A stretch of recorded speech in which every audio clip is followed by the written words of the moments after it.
संदीपनी ऋषि भगवान कृष्ण के गुरु थे। श्री कृष्ण जी ने उनसे ही विद्या प्राप्त की थी। संदीपनी ऋषि बचपन में गुरु की आज्ञा का पालन करने में विलम्ब नहीं करते थे। एक दिन उनके गुरु ने उनकी गुरु भक्ति की परीक्षा लेनी चाहिए। उस समय गुरु के बच्चे वहीं पर खेल रहे थे और संदीपनी को छोड़कर सभी शिष्य आश्रम से बाहर गए हुए थे। कुछ समय बाद गुरु ने संदीपनी से कहा, वत्स, मेरे बालक को कुएं में फेंक दो। संदीपनी ने आज्ञा का पालन करते हुए बालक को कुएं में फेंक दिया, लेकिन उन्हें ऐसा करते हुए दूसरे शिष्यों ने देख लिया। वे जल्दी से दौड़कर आए और बालक को कुएं से निकाल लिया। इसके बाद शिष्यों ने मिलकर संदीपनी की खूब पिटाई की। संदीपनी चुपचाप सब सहते रहे, लेकिन उन्हें ये नहीं बताया कि उन्होंने गुरुजी के कहने पर ही बालक को कुएं में फेंका था। कुछ समय बाद गुरु ने सभी शिष्यों को बुलाकर कहा, इसे मत मारो, ये तुम्हारा गुरु भाई है। संदीपनी मध्यम बुद्धि के बालक थे, लेकिन आज्ञा पालन में सबसे आगे थे।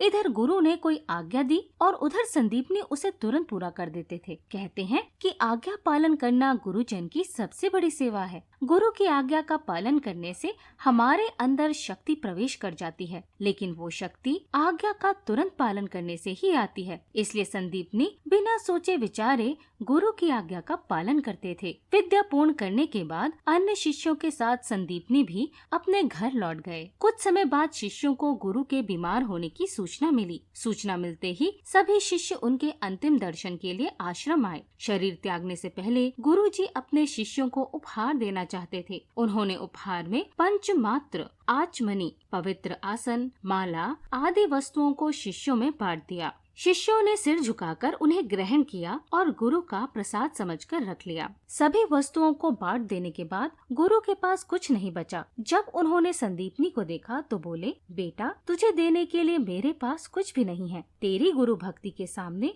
मेरी सभी वस्तुएं तुच्छ हैं। मेरा आशीर्वाद तुम्हारे साथ है। मैं तुम्हें आशीर्वाद देता हूँ कि एक दिन भगवान त्रिलोकी तुम्हारे शिष्य बनेंगे। इतना कहकर गुरु ने प्राण त्याग दिए। उनकी मृत्यु पर संदीपनी बहुत दुखी हुए। गुरु के आशीर्वाद से बाद में भगवान कृष्ण संदीपनी के शिष्य बने। भगवान को शिष्य के रूप में पाकर संदीपनी धन्य हो गए।